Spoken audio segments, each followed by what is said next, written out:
Hey guys, so you probably finished your private Allod quest, you delivered all the meteorite fragments and now you get to build your maze. You have no idea how it works or what to do, then this video is going to be for you because I'll be helping you explaining how everything works when you're building your maze, what you should pay attention to, and what choices you make have an impact on certain things. So first off, when you make your Allod, you'll arrive in this scene. So when you get to this scene, this is basically the base of your private Allod. Now yours might look different depending on what you picked. I picked the desert look, so I get this. You get to pick between a jungle look as well and a winter-ish look. Now I'll cover those later. For now we're just going to focus on the maze. All the other stuff about private Allod, all the other stuff about the picking of the Allod and so on, the creation of it, is going to be covered in different videos. For now I'll focus only on maze, creation of maze, and how that works. So to start your maze, you'll see that you'll have horns on your Allod, but they won't be able to produce anything. You won't be able to do anything with them, because the game works so that you need to have a maze in order for you to produce something. So that the game system works like this: when you have something to produce, you need something to defend it. What you will use to defend it is that you can make your own dungeon, and other players can invade your Allods, and depending on whether they successfully can beat your dungeon or not, they'll be able to rob your materials that you have in your horns. So basically it's all about your horns. They give the incentive. The amount of horns you have increases the reward invaders can get, also increases the income you can get passively. The more horns you get, the more wanted your Allod will be, because the more rewards will be shown in the maze skirmish. When people join and they get to pick which Allod they attack, they will see that your Allod, for example, is going to give more rewards. Now your Allod won't be named there, they'll just see the amount of embryo they can get from it, and that's it.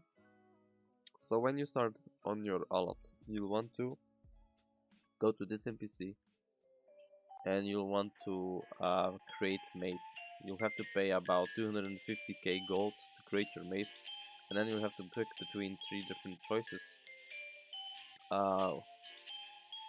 and that will depend on whether how your maze will look like. You have 3 different types again. Alright, so when you get to pick your maze, you'll see something like this. Now, for the first time creation, you probably have to pay 250k gold to make the maze, and then you get to pick which style you would like. Now, you have 3 different types: Dreary, Castle, and Ancient. The difference between these is that Dreary is going to be with mostly rooms that are like averagely open with little objects in the middle. Now this might be confusing when I'm explaining this to you, but you'll see later in the video how it really comes together. Castle maze is a more smaller rooms, and an ancient maze is more like an open big cave-like rooms. So depending on the space you give to the invaders to clear your packs in your self-made dungeon, you'll be able to play with traps and auras that have a part in whether they're more effective in smaller areas or bigger areas. That's where it comes to. Also with the combination of which monsters you use, so that you can play around with the space you give to the enemies, because it does play a big part, because you can get to spawn a lot of circles, you can get to spawn different things. You can use monsters that have bigger damage or bigger advantages to people that are spread rather than packed, or the other way around. So that's why you're playing a big role with your environment and how much space you're giving to your invaders. Now for this example, I'm going to pick the first one, the Dreary maze, on my reincarnation, so you get to see this. So I paid 30k gold for that. Then when you trade to this NPC, so Bob the muscle, when you trade to him, he's going to sell you a few things. Now the supplies are what you need regardless for your traps and auras to work. If you don't have supplies, these are basically energy, these are batteries. Whatever you want to see it as energy source, you need these for your traps or auras to work. You can put a dozen of auras in your maze or traps in your maze. They won't work if you don't have energy for them, which are the supplies.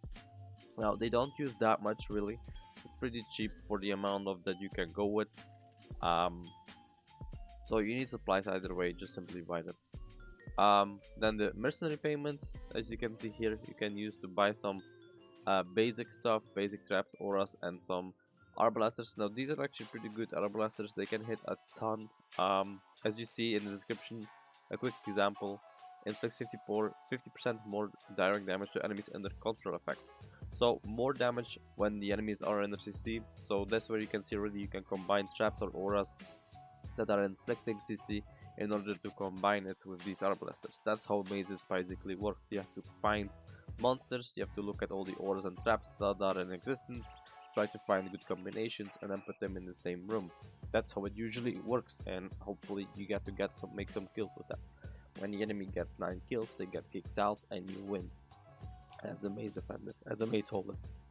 So mercenary payment, how do you get this currency? You get this currency simply by doing dailies. The dailies are inside your office. So quickly going to show this. This is more part of the private Allods video, but since it's tied to the maze directly, I'll show it quickly. So Vienna is going to give you daily quests, and when you get to do this daily quest, you get about 10 or 15 mercenary payment a day. So that's how you do it passively every day. Now it's only going to pop up on your main Allod. Now you have a difference between main Allod and something else. Main Allod is your Allod that's active. That's the one that's going to be in the pool of mazes when people are going to search for mazes. Your main Allod is the one that's going to produce Embrium. As you can see, this is my ring. This is not my main Allod. I don't want this to be my main Allod. So you can get to pick different productions options, but no Embrium. Only your main Allod can make Embrium. Your reincarnation Allods, so to speak, can produce other stuff. So when we go back to the maze, so we created the maze. You can increase maze defender's rank. Now I suggest you to do this always check this, because this is going to upgrade your defender's quality according to the gear layer quality. For example, when you're in the legendary patch like we are right now, you don't want your defenders to be blue or epic or green. You want them to be legendary as well. So depending on how much gear score you have, you can upgrade your defenders simply by clicking the option on this guy. If you don't have the gear score, that's too bad. You'll have to gear more in order for it to reflect on your defenders in your maze. It's very important that you do this because it makes them really stronger. It makes things so much harder for the enemy to invade. This guy is also important because he has an option called Bestiary, and the Bestiary is basically your arsenal of your traps, auras, and monsters that you can put in your maze. So any of these monsters that you get throughout your adventures, throughout vendors that you get from left and right, you can get to this Bestiary guy. And when you have a maze monsters in your boutique tab, so for example I have the Gravedigger here, I right click it, it appears in your arsenal. Also all of these are available on my ring right now to put in my maze that we're going to do in a second. As you can see here, there's some nippies, we can put them also in our arsenal. That's basically how it works with this. So when you get monsters, you have to go to this NPC, open the Bestiary, and put those monsters in them. Now important to note is that the Bestiary, so your arsenal, I'm gonna call it Bestiary from now on, is not shared between your reincarnation. So boutique tab is shared between your reincarnations. That way you can move monsters back and forth between reincarnations, but once they're in your Bestiary, they're on that character specifically, and they won't be accessible on another character or another reincarnation unless you take them out. Now you can take them out by buying a specific scroll for Embrium. You can buy it on this Embrium converter. Won't explain too much about it, this is again for another video, but I'm just explaining stuff because it's tied to it. So you have an option called Bestiary. When you click this, you have relocation orders. Now these relocation orders are meant to take one monster from your bestiary back to your boutique tab, and that's how you can move them around between your reincarnations again. So when equality matters, because for example, if you have a headhunter which is legendary and it's on your reincarnation, but you want this to go on your main, then you have to buy this on your reincarnation, the legendary one. Then you'll be able to go to your bestiary, right click the relocation order, select your headhunter, and it's going to appear on your back. And that's how you can go to your main and then put that headhunter in your bestiary on your main. Same goes for epic graded monsters and blue graded monsters. I'm assuming that common great monsters like the nippy goblins and arbalesters will not be able to take out that way. Those are just stuck, so the green ones are simply stuck. But as you can see, most of the monsters are not green, and if they are green, there are two of them are already the unlimited, the infinite kind, which every character gets to build with, so they can do something. And then the arbalesters are simply from the daily. Nippies are from races, so like Wandering Isle race, and then the Wandering Isle race, and then the Kyra race as a reward. And auras and traps, these are, as you can see, they're white here, but they're green. Not sure how you get these out, but I'm assuming you can't, unless the blue one also works for lower. Might be, but I'm not going to test it now, because it'd be a waste of embryo. But I'm assuming it's not going to work. So once you get to put all your monsters that you like to use in your maze in the bestiary, we're going to move forward and build the maze. You can do that by pressing this glowing blue door, which is the entrance to your maze, and you'll see that there's just one room. Now, a maze exists out of 9 rooms at most, meaning you can build 5 rooms, you can build 7, you can build 3, you can build 9, but no more than 9. First thing we'll see here is the star-shaped icon on the floor. These are for auras, so this is where your auras go. Now the one at the beginning is interesting because this is going to be the aura that will trigger anywhere in every room in your maze that doesn't have an aura set. So you'll be able to assign aura specifically to certain rooms. If there is no aura set, it's going to take the aura in the beginner's room. So that's something like a main aura that you would like to have, and also good to know, so that you don't have to put auras in every room. For example, if you have 9 rooms but you don't have auras to put in every room, you can put, for example, the earthquake aura in this room, and it's going to cover and it's going to give the earthquake aura in every room that doesn't have an aura assigned to them specifically. When we're moving forward, you get to the door, right click it, and as you can see how many rooms built. The first one is this one, and then you can make a build a maximum of 9 rooms. So now you can choose what kind of room you want to make. Choose a passage, then it's a simple straightforward room. If you choose a fork, you're going to split up your maze. Have an add-on here that I'll be linking in the description, which is called Lab Map, which is very helpful for invading Allods mazes and making your maze. This is going to track the location of where you're running. It's going to make like, it's going to draw a map of where you've been, so you have an idea of how your maze looks like. First room, for showing purposes, I'll make the normal passage, and most of the rooms cost 0 Astral Granite. Now, as more rooms of the same type you create, they get more expensive. Astral Granite is the resource you can get from your horns that you can produce, or you can simply buy it for Embrium from the converter horn that we've seen in the beginning, where you buy your Relocation Scrolls.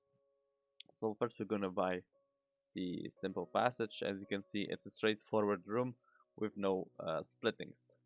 So here you see these positions where you can put down your monsters. You see the star coming back. This is for the aura specifically tied to this room.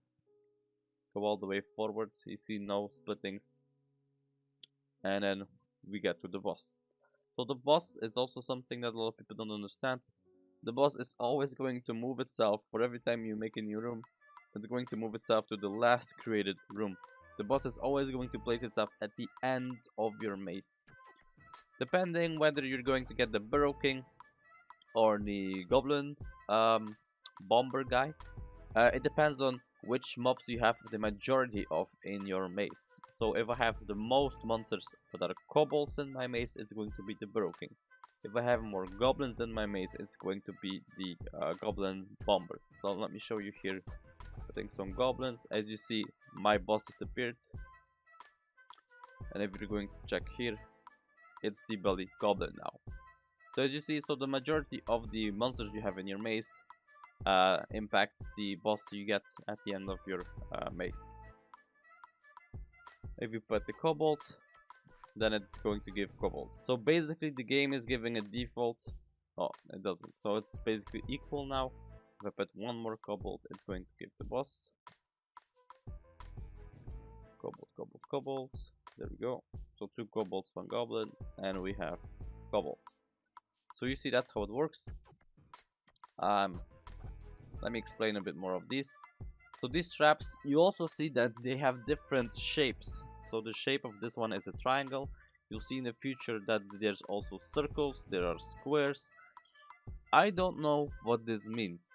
Very sadly, to make a guide, I would like to know everything and to avoid misinforming, but I've searched high and low, I've asked on questions, I've asked on forums, I've asked on the Russian forum, I've asked moderators, I've asked whoever I could ask, I've searched everywhere around. I don't know what the difference is between triangles, corners, squares, circles.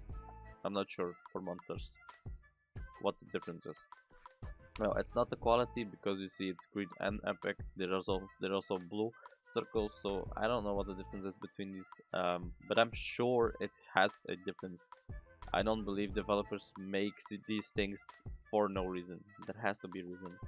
But when I do know, I'll make sure to update the video so that this information can be spread as well.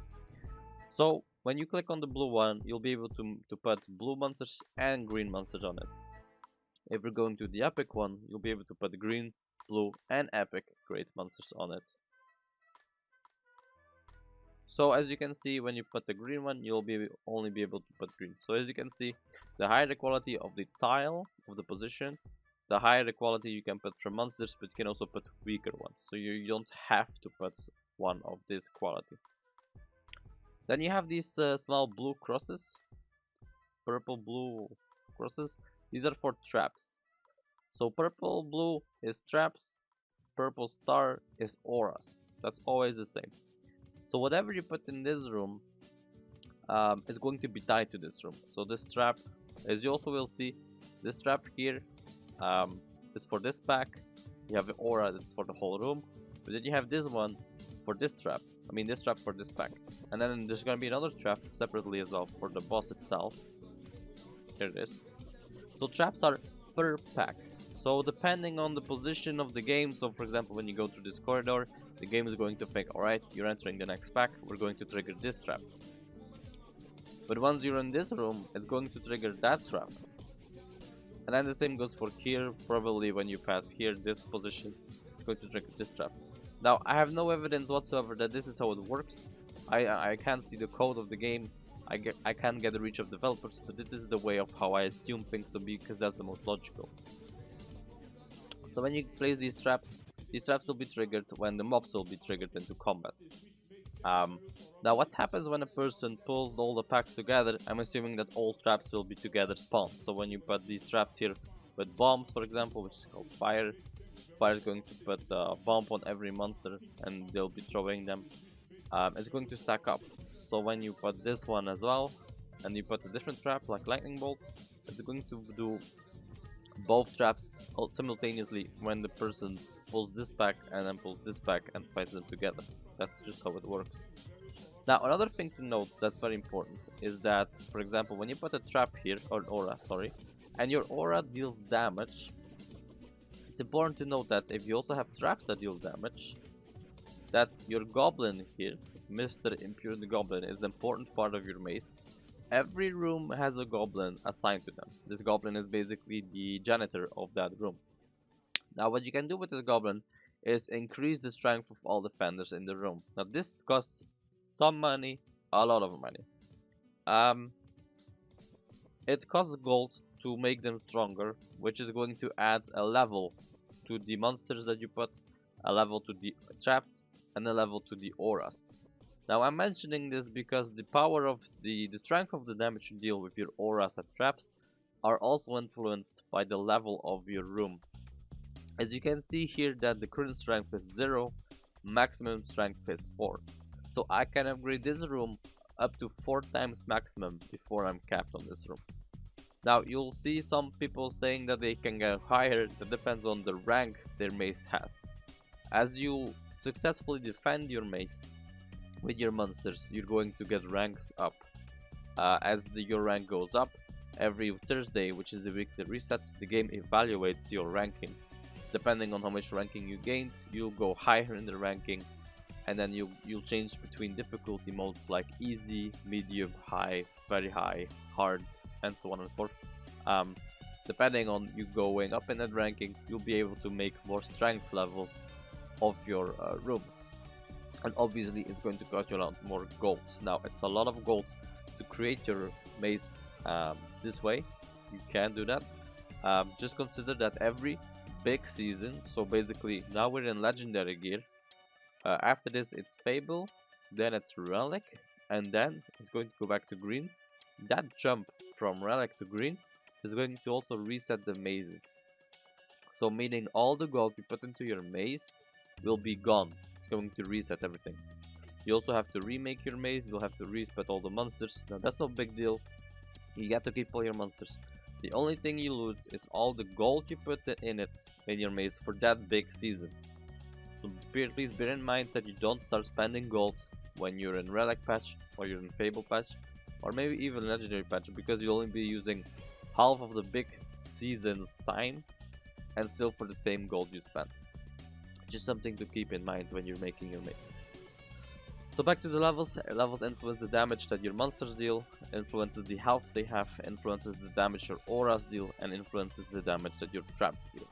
So important to upgrade rooms, or to prioritize upgrading rooms that have damaging aspects rather than other stuff such as fear, control effects, and healings. Those are not affected by your level. So basically you're wasting potential of that room if you have a high level of room. So we're going to continue building the maze. How I would specifically tell you how to build your maze is that I would try to make as many splits as possible. So for showing purposes, I'll do the fork now, and you'll see that the fork is going to split up. You also see this on the add-on map. So when we make a fork, you'll see here, so this is the trap, these are the monsters, this is the aura, which is going to affect the whole room. And you'll see that it splits up here. So you can go forward and you can go left. That's what a fork is. A fork splits your maze already. For this one I will show the intersection. The intersection splits up to 3 different pathways. So it's an extra pathway. Okay, I don't have the granite right now. I'm gonna get some quick. If you wanna get out quick, you can talk to any end of any maze and you can teleport to entrance to get quickly out. So to get this resource, you do either do mazes, get your granite, or you can simply buy the granite. It's 5 for 1, so it's really cheap, honestly. I'll buy 20, so I have 100 granite, and I'll make do with that.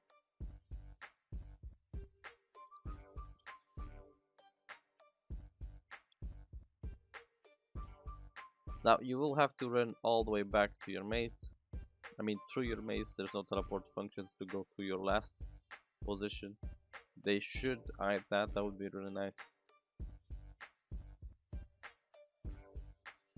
As you can see, the boss room got replaced with new monsters tiles, and then the boss got put to the last furthest room I created. Now for and this is to come back on why I'm going to tell you to first create all your rooms before you do anything else, is because you're rolling with RNG right now. What you want to aim for is that you get legendary spots, so that you can put legendary monsters. The idea that I'm running with is that if I have 4 or more legendary spots when I created my 9 rooms, I'm happy. I'm going to start making my maze. If I have 3 or less legendary spots in my whole maze, I'm going to rebuild it. So I'm going to destroy it and remake it. That's the RNG factor of this maze building. Because it's important to have legendary spots, because the legendary monsters are the best, such as headhunters and lords. Now, I wouldn't advise right now to use lords because they're kind of busted. They're demons, so that means they kill your own monsters. People tend to rush to your boss. When they attack your boss, they pull your whole maze together. Automatically, all of your monsters teleport to your boss, including your lord. Since your lord is a demon, or any other demon monster you have in your maze, it's going to also kill your own monsters. Lord has a frontal cone. Does one frontal cone, kills all your monsters, including your boss, in a one shot. All the enemy has to do is stay alive for 5 seconds and they win. Not much gameplay to that, it's simply smart outplay. That is why I would really strongly advise you not to use any demons that could potentially kill your own monsters. But more on that later. So the main idea is that we're going to make all the rooms first and then see how many legendary positions we have for our headhunters. If we have 4 or more, which would be amazing, really good, and then that's what you want to build on further. If you have less, then you have to destroy your maze, or I would advise you to destroy your maze and you have to restart. You don't have to do that, of course, but that's what I advise if you make your maze. So now we made an intersection, and you will see that's going to split up into 3 different pathways. So no legendary spots here, but a few blue ones. Now the blue ones are interesting to me because I can already imagine to make some goblin fans on these together. I like goblin fans because they're blue ones, so they're pretty common. When you get to positions like these, 4 or 5, because 5 is the maximum for blue ones that can go together, goblin fans will be really nice for this room because they strengthen each other. So the more fans you put together, the stronger they get. And what I also like about them is that they ignore aggro, so they don't care that they have a tank. They're going to go for the weakest enemy of your team, of the enemy team, which is basically what you want to do. You want to quickly kill, scratch off the weakest guys, because they only have 9 lives, right? So when you have a lot of fans, you can decrease their lives quickly. Now here you see the first legendary spot we got. So this is where a headhunter would go. Now you can see that there's also a narrow path, so that's something you can work with, using a lot of bombs, using a lot of circle mechanics, so that they have to move, because they'll be in tight spots, they won't have much space to avoid. So Bossy Goblin is all I have on my reincarnation for legendary. The Bossy Goblin isn't that bad either. I'll cover a video later about every single maze monster that we have and what's good to combine it with. So that's the first legendary. As you can see, it splits up to 1 there and then 2 more here, so left and right. But because we have this already, as you can see, I'm going to fill out the map so you can see it on the add-on. Is that it's going to be interesting to go back to the first room we split up with and continue creating from there. That way we're kind of creating like a branch, like the head of the tree, so that people get confused on where to go exactly, unless they have this add-on, of course. But it'll cost them more time to go through the whole maze. As you can see, our bosses here, but as we will go back and we'll create another room somewhere else, that boss will get removed again, and there's going to be odd different spots appearing on his position. That's also why it's important to overrun your maze again, so all the spots that your boss was on first on each room, that gets replaced with different spots again. You can check if there's a legendary or not. So first we're going to go back, finish all the rooms. This is where we split up, so I'm going to continue creating this way. So again, as you see, 5 blue ones, which is the maximum for blue. This is an amazing spot for the goblin fans. 2 epics. This is also really nice to make some good combinations. People like to put the some demon prowler and then a phony goblin, because those are opposing. Because the phony goblin does more damage when the enemy is spread. So naturally they want to stack up to spread damage. But then the Prowler does a lot of damage as an AoE, so you don't want to be spread, you don't want to be stacked, you want to spread. So they're like opposing monsters depending on what the enemy wants to do. So that's a good combination. So we're gonna build the fork once more, and this, as you see, is how we split up the maze more and more. Now this is a good annoying room. It's one of the ones I like less, but it's good for to annoy the enemy. Now this is bad, only 3 blues, but there's nothing much you can do about it. There are some items that you can use, like this one, right on destruction. So this is allowing the Impudent Goblin, which is your janitor, to assign the following defenders to protect this place. Now this is basically a reroll of the room for the positions of monsters you get. So this is basically going to give you more chance on getting epics. This is going to guarantee you on an epic. So as you can see, number 1 says Officer 2. That means that somewhere in your room you're going to get 2 spots of Officer. Or it's going to give you 1 Officer, which is the epic. Officer is epic. And then 1 to 3 privates, which means its private is blue. So it's going to give 1 to 3 privates. It's random again. And then the third option is that Officer is going to be 1, so an epic, and then 2 to 5 guards, which is green. Now, how many you get of these is random. Which option you get is also random. It's all pure luck and chance. Not much you can do about that, sadly. That's how the game works. So I'm going to fill out this room.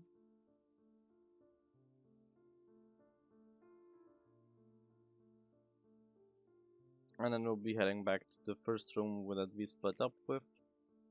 As you can see, you're making a lot of branches that way, which is looking cool. That's how you wanna have your maze. This is the beginning, I guess. Yeah, so this is the first start. So we'll be able to continue the splitting. As you can clearly also see, making your maze is going to take some time because of all the running you have to do. And also because at the end of your maze you have to run back all the way around to double check your positions because of the bosses that you changed from location, to see whether or not you got legendary spots there. But trust me, it's going to give you really good chances on making good maze when you're making sure you have enough legendaries.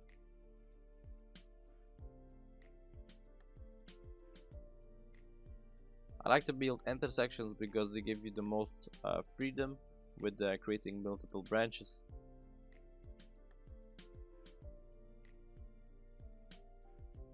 But at the end of your room, so as you see, I can build 3 more rooms. I would build passages at the end, on each end of that last intersection we built. So passage was giving us only 2 positions for monsters.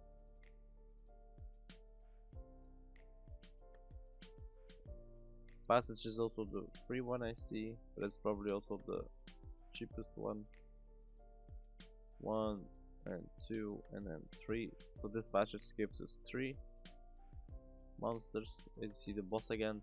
So that's, again, I'm repeating a lot of things, but I want to be very clear that every time you make a new room, your boss teleports to the most recent room.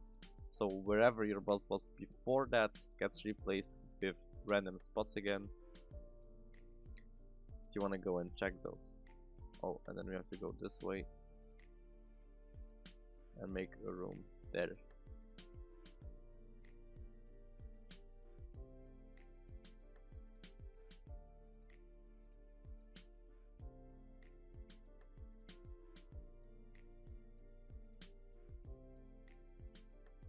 And that's a very bad passage because it's only 1 room, 1 spot, and that's where it ends.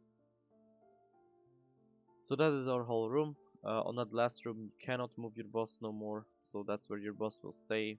So once you've done your maze, you'll want to save your lab map as well. I didn't do that, but you can save your map and then you can load it. and then you'll be able to see where to go. But what you do then is you rerun your whole maze, you check every corner and hope for legendary spots. Like I said, if I have 3 or more legendary spots, I'm remaking the maze and I'm checking again. Well, rolling RNG is also fun, so it's like exciting to see whether you get legendary or not. If you have 4 or more, then you're set to build your maze with your monsters, traps and auras. Now, to give you an example of with what I have, let's see what we got in the next room here. 4 blues. So like I said, I like to do my goblin fans that way because they're strengthening each other. The more fans are together, the stronger they get. And a trap, and I would put the rage one because when one dies, when the chosen one dies, all of them will do a lot more damage, which is going to buff them even more. And then you have to put an aura. The aura is here, and let's say we can put earthquakes, healing or frost. Now healing is good for when you have fixed monsters. That means that they're not mobile. So ranged monsters like the prowler, for example, is really good to have healing on because they don't move. The enemy will have to do something extra. They'll have to start line of sighting that monster to get him out of the healing circle. But a good combination for healing is indeed such monsters that are fixed. Now the frost one is really good for when combat lasts long. So the longer the combat lasts, the stronger the frost aura becomes. When it gets to 10 stacks, it's doing the most damage. Now a quick workaround for you guys when you're watching this to avoid frost. Try to find the transition between rooms, because when you do pass, for example, if this is a transition between the room and there's that frost aura, so you stack up your stacks while in combat here. When you pass this transition, it resets the stacks. That way you get minimal damage, so you can pull the monster all the way to the transition of the rooms and avoid stacks that way. Quick tip there. And then we have the earthquake aura. So every 10 seconds stones fall on the heroes, dealing damage, knocking them down. So these are just random circles, which is what I would like to use here, because they don't have much space to move around with unless there's smart enough to move. Now these are simple things I'm saying, but people don't think about doing these things while in combat. They just focus on surviving and doing damage. But they don't think about the environment, they don't think about where's the better position to fight at. Some people don't think that far. So that's where it gets easy to grab some kills. So I'm going to do it with the earthquake for now. So the earthquake is going to trigger as well on these fans, so people could fight these. They'll have to avoid circles around. They'll go for the weakest guy, and then meanwhile, if one dies, if the chosen one dies, the rest of them goes enrage. Now you also see that when I target the goblin fans, they have the azure defender, which means they're blue layer colored. So as you can see, like I said, we are legendary pets, so you want to upgrade these. Now I can't because my gear score is too low because it's only my ring, but please don't forget to upgrade your maze defenders because it makes a big advantage, makes a big deal. Same for your auras and traps, because that's also affected by this. For the busty goblin, what's also good to use is that he inflicts bleeding wounds that deal damage over time till the end of combat, and throws poisonous essence under enemy's feet. Poison increases damage dealt by bleeding wounds. So this means that when he puts a bleed effect on people, that they take damage over time, and then he spawns random poison puddles below them. If the person with the bleed effect is in the poison puddle, they take a lot more damage, so they have to move. How can you counter this as a dungeon builder? You can put a aura called Vine, or it's trap, I don't remember right now. But it's one called Vine that roots them in place for like 15 to 10 seconds, so they can't move. So if you use that aura and trap and it triggers, again, RNG, you don't know if it's going to happen exactly like that, but there's a chance in that. So if that did proc off, they get snared for those 10 to 15 seconds, they get the bleed effect, and they get the poison thing. you be sure that they might die, because it deals a lot of damage. These things are made to kill when you combine correctly your traps, auras, and monsters. That's what Maze is about. Combining the correct aspects to get to a kill. When you get to 9 kills, you win. So it's a fun concept of mazes. Let's go to check another one. Give you another example. So again, 4 blue ones. I will go for the fans again, but don't have enough fans to benefit from. So what I could do is Devastator is also nice. He buffs the damage a lot from your guys.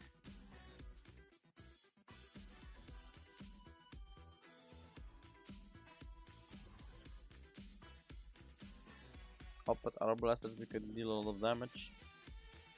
So they'll deal 80% more damage because of Devastator. Trap fire, so they're gonna throw bombs, but if you have a trap called Fear or something that does CC, because then the Arrow Blasters, the bonus damage will proc when they're CC'd, because more damage, and they're going to blow the enemy to hell for sure.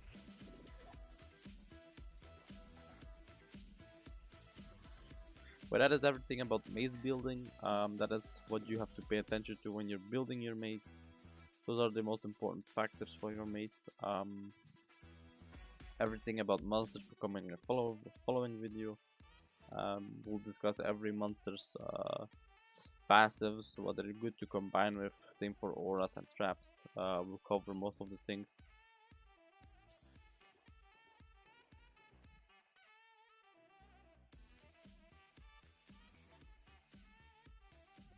But that is how you create your maze. I hope it was helpful.